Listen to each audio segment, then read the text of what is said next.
The Count of Monte Cristo by Alexandre Dumas. Chapter 71. Bread and Salt. Madame de Morcerf entered an archway of trees with her companion. It led through a grove of lindens to a conservatory. "It was too warm in the room, was it not, Count?" she asked. "Yes, madame, and it was an excellent idea of yours to open the doors and the blinds." As he ceased speaking, the Count felt the hand of Mercédès tremble. "But you," he said, "with that light dress and without anything to cover you but that gauze scarf, perhaps you feel cold?"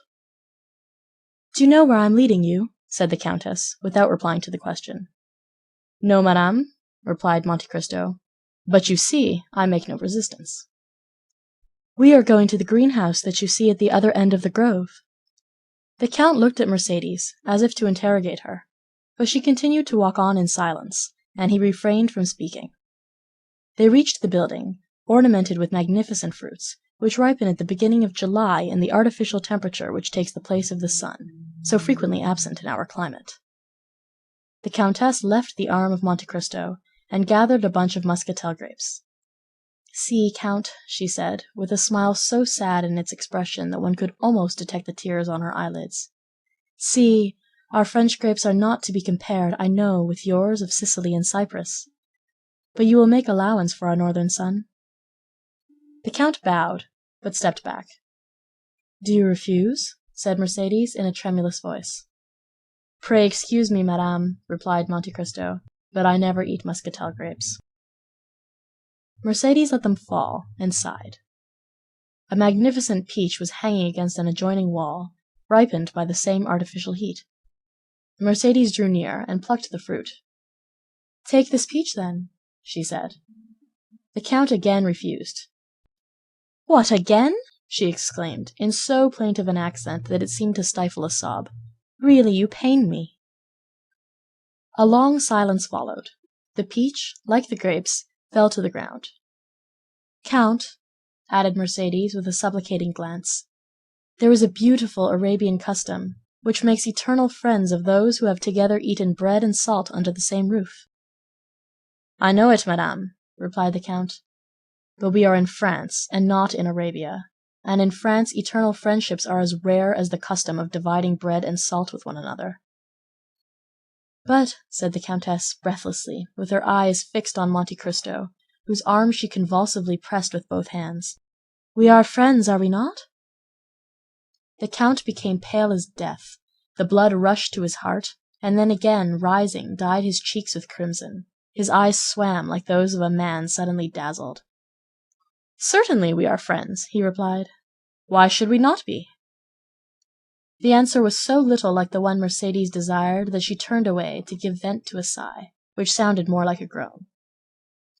"Thank you," she said, and they walked on again. They went the whole length of the garden without uttering a word. "Sir," suddenly exclaimed the Countess, after their walk had continued 10 minutes in silence, "is it true that you have seen so much, traveled so far, and suffered so deeply?" "I have suffered deeply, madame," answered Monte Cristo. "But now you are happy?" "Doubtless," replied the Count, "since no one hears me complain." "And your present happiness, has it softened your heart?" "My present happiness equals my past misery," said the Count. "Are you not married?" asked the Countess. "I married!" exclaimed Monte Cristo, shuddering. "Who could have told you so?" "No one told me you were, but you have frequently been seen at the opera with a young and lovely woman." "She is a slave, whom I bought at Constantinople, madame, the daughter of a prince. I have adopted her as my daughter, having no one else to love in the world." "You live alone, then?" "I do." "You have no sister, no son, no father?"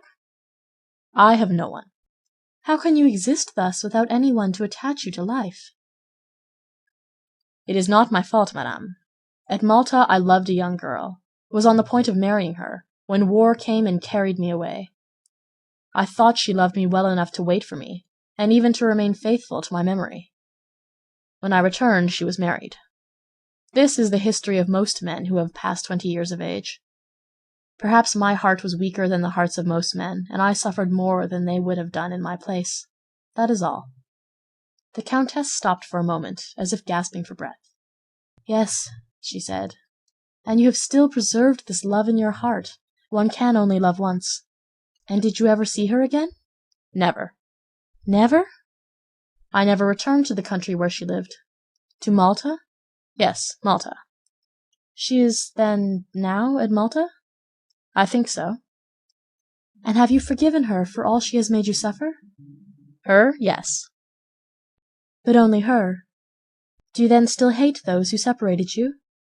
"I hate them? Not at all. Why should I?" The Countess placed herself before Monte Cristo, still holding in her hand a portion of the perfumed grapes. "Take some," she said. "Madame, I never eat muscatel grapes," replied Monte Cristo, as if the subject had not been mentioned before. The Countess dashed the grapes into the nearest thicket, with a gesture of despair. "Inflexible man!" she murmured.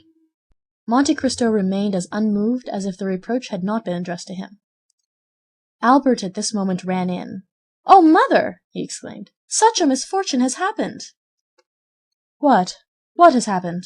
asked the Countess, as though awakening from a sleep to the realities of life. "Did you say a misfortune? Indeed, I should expect misfortunes." "Monsieur de Villefort is here." "Well?" "He comes to fetch his wife and daughter." "Why so?" "Because Madame de Saint Méran is just arrived in Paris, bringing the news of Monsieur de Saint Méran's death, which took place on the first stage after he left Marseille. Madame de Villefort, who is in very good spirits, would neither believe nor think of the misfortune, but Mademoiselle Valentine at the first words guessed the whole truth, notwithstanding all the precautions of her father. The blow struck her like a thunderbolt, and she fell senseless." "And how was Monsieur de Saint Méran related to Mademoiselle de Villefort?" said the Count. "He was her grandfather on the mother's side. He was coming here to hasten her marriage with Franz." "Ah, indeed!"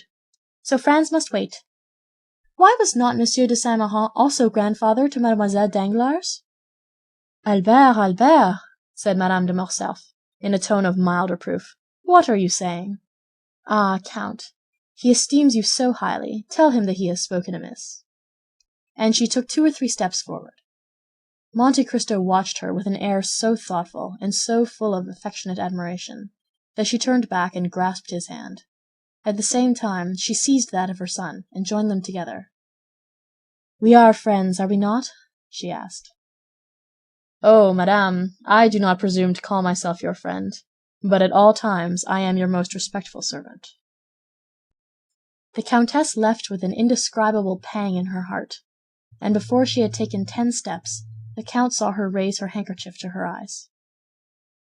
"Do not my mother and you agree?" asked Albert, astonished. "On the contrary," replied the Count. "Did you not hear her declare that we were friends?" They re-entered the drawing-room, which Valentine and Madame de Villefort had just quitted. It is perhaps needless to add that Morrel departed almost at the same time. Chapter 71